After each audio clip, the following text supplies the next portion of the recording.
This is the Lone Crater YouTube. We hope this video helps. You start by confirming prerequisites so the notebook runs smoothly. Use a GPU runtime and Python 3.8 or newer. Next, install the required packages with pip directly in a Colab cell so dependencies resolve in session. Once done, upload your VEO2 model files or mount Google Drive. This keeps large files accessible. Make sure to set correct file paths immediately to avoid errors later, because subsequent cells will reference those exact locations and package versions. You now install VEO2 and matching PyTorch builds. Pick the CUDA-compatible wheel to match Colab GPU.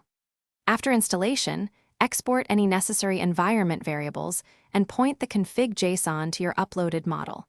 This ensures the loader reads correct hyperparameters.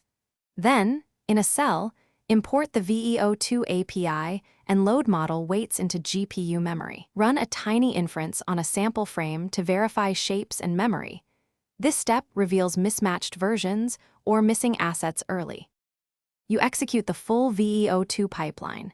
Feed your dataset, batch appropriately, and stream outputs to Google Drive to persist results after session end. Validate outputs by checking format, timestamps, and a few performance metrics so you catch issues quickly.